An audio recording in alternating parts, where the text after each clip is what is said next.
Eu sou a Débora.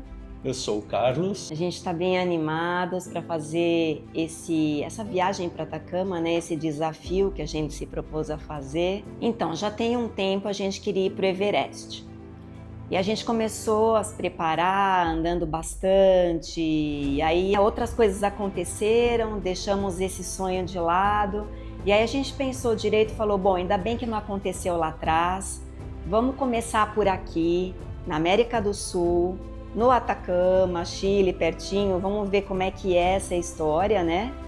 E aí a gente começou a colocar esse sonho de novo em pauta.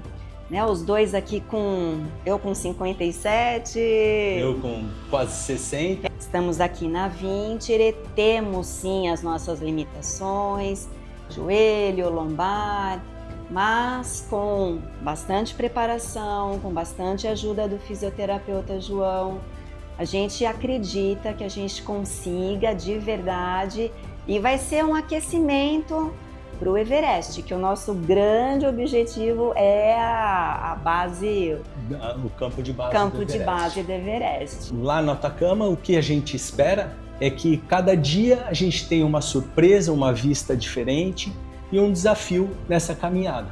Se a gente puder servir de fonte de inspiração para outras pessoas que estão na mesma fase que a gente, perto dos 60, e que querem ir, sei lá, para Roma, para Paris, e que vão ter que andar muito e tem que se preparar para isso. A gente quer servir também como inspiração para essas pessoas. Não vamos desistir de sonho por causa de idade. Assim que decidi que ia fazer essa viagem, passei por uma avaliação com um dos nossos excelentes fisioterapeutas, o João Zanotti. Na avaliação, o Carlos passou por uma anamnese detalhada, levantando todas as queixas e todos os possíveis problemas que ele pode ter durante a viagem. Foram avaliadas sobrecargas articulares, doenças existentes, medicamentos e exames de imagem. A partir daí, eu constatei um quadro de lombocetalgia e epicondilite lateral. Desenhei uma estratégia terapêutica para a estabilização do core e para o cotovelo, eu iniciei com uma analgesia e estabilização de antebraço, visando diminuir um pouquinho a dor. Fortalecimento lombar com exercícios de pilates para ativação muscular correta e integrada à musculação terapêutica. Para o cotovelo, exercícios funcionais isométricos para a fase álgica da dor, junto com terapias manuais e laser para controlar a inflamação e favorecer a regeneração tecidual. Na avaliação da Débora, identifiquei duas queixas, sendo uma inflamação do tendão patelar e uma condropatia. A estratégia terapêutica é fortalecer os estabilizadores de joelho e combater o quadro inflamatório, com a consequente redução da dor, associado com fortalecimentos globais e também a questão cardiometabólica, muito importante para conseguir concluir o desafio do Atacama. Passamos pelo teste do aeroporto, ficando em pé, aquela loucura toda, sem dor no corpo, sem dor nas pernas, sem dor na lombar, sem dormência, ótimo. 1-0 pra gente, agora a gente está se organizando para os passeios de amanhã, até o passeio de hoje a gente vai fazer um passeio astronômico, em que a gente vai observar o céu, as estrelas, porque aqui, como não tem a luz incidente das grandes cidades, então a observação de estrelas é muito favorecida e vamos aproveitar. Chegou a hora do primeiro trekking, num lugar chamado Valecito, parece um cenário lunar, o solo é cinza, branco em alguns momentos por causa da neve, totalmente seco, com pedras soltas que dificultavam a caminhada, consumiam muito oxigênio que era raro pra gente, que estava se adaptando ainda no primeiro dia de altitude, e fomos premiados por um ônibus largado num nada, que a gente se divertiu, tirou muitas fotos, tinha um vento que a gente nunca tinha enfrentado, que dificultava até ficar em pé, exigindo muito do nosso corpo. E aí fechamos o dia com um belo pôr do sol. E aí? Aqui, né? Tudo pelo pôr do sol, né? Tudo pelo pôr do sol.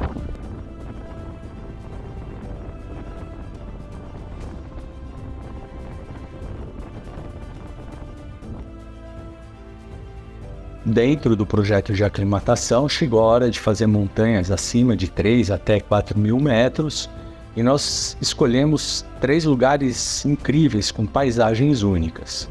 O Vale do Arco-Íris é uma visitação que exige muito dos joelhos, porque você tem que ficar freando todo o tempo, segurando todo o peso do seu corpo no joelho, numa descida que parece que é sem fim. E aí chegou a hora de fazer o trekking de verdade, em Puri Libre.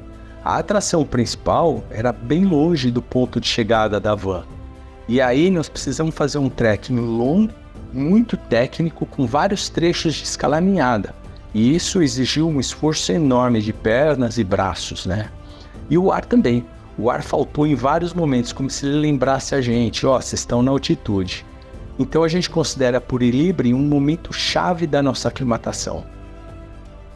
Agora, as Lagoas de Puritama é um passeio para relaxar e deixar a gente bem, curtir as águas quentes, foi legal. Chegou o dia da gente subir montanhas a 4.500 metros, são 4:30 da manhã. O passeio tem que ser feito bem cedo hoje, tem que ser de madrugada, porque o efeito atmosférico que dá é melhor. E fomos então aos geysers de Tátil, que é um lugar muito lindo. Tivemos que enfrentar um frio de -8 graus. A gente estava bem equipado, mas mesmo assim o frio foi cruel. O ar rarefeito acabou ficando até para segundo plano.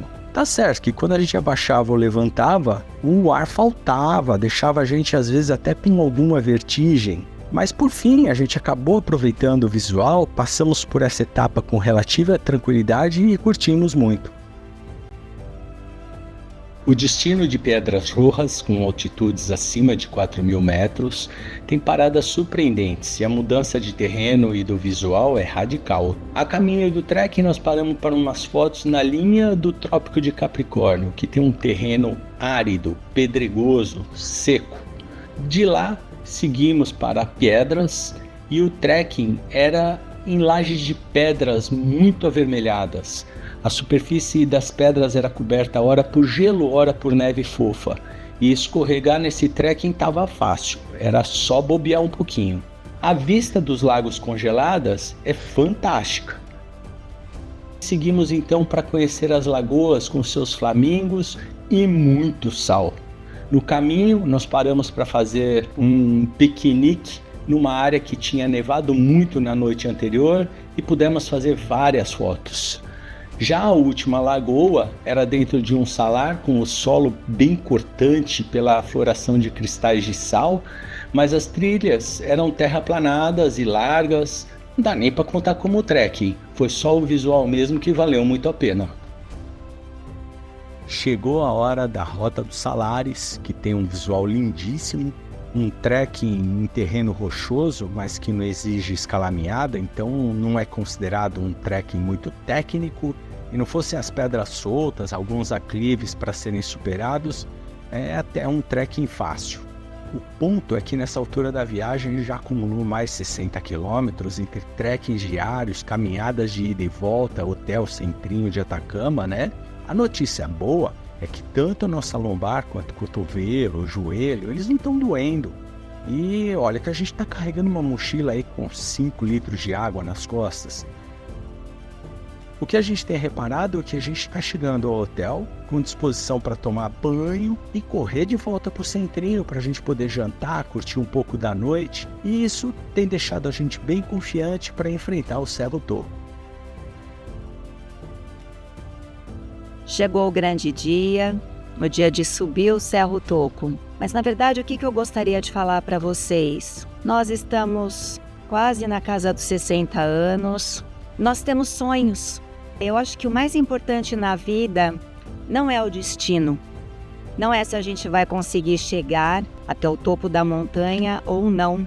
Nós já estamos muito felizes por tudo que a gente está vivendo desde que a gente começou com esse projeto. O que a gente gostaria de passar para vocês? Que independente de quantos anos você tenha, o importante é sonhar e fazer desse dia a dia o seu grande barato.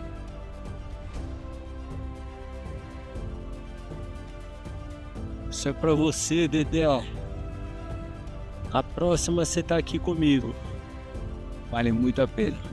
Mas é muito sofrimento, viu? Ainda bem que não tá o frio esperado.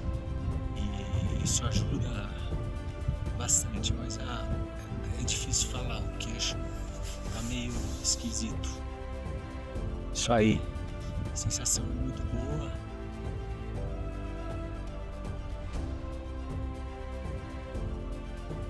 Estamos aqui de volta em São Paulo, depois de uma viagem muito gostosa, com muitos desafios. Quem me conhece mais profundamente sabe que eu sempre gostei muito de viajar, sempre viajei muito. E das outras vezes, eu sempre sentia muitas dores na lombar. E dessa vez, depois de toda a preparação que eu tive dentro da Vintiri, depois de tudo que a gente caminhou, foram vários dias, 14 quilômetros por dia, e eu quase consegui chegar no topo com o Carlos, mas eu fiquei a 200 metros. Mas valeu? Você ficou frustrada? De maneira nenhuma. A jornada foi maravilhosa, vale super a pena. E a condição física que a gente adquiriu antes de ir para o desafio Atacama foi fundamental para a nossa ida, para a gente conseguir fazer as coisas lá com disposição, com energia. E o maior valor mesmo é diminuir aqueles processos de dor, eliminar os processos de dor que a gente vinha sentindo, voltar do Atacama e não ter dor e estar saudável, sentir o corpo respondendo a tudo que a gente precisa, é fantástico, mesmo depois do acidente que eu acabei sofrendo no fim da viagem. A Vintiri também me acolheu nesse processo de reabilitação. O que fica também de mensagem importante é que a reabilitação, quanto antes ela acontece, melhor. O fato de você estar preparado ajuda muito até para essa questão do acidente. Valeu muito ter se preparado e valeu muito não só pelo que eu usei desse preparo lá no Atacama, mas aqui principalmente no retorno. Tá bem, tá disposto, fazendo várias atividades. E terminar com uma frase do yoga que eu amo: o caminho é o propósito e o propósito é o caminho. Vem pra Vintiri.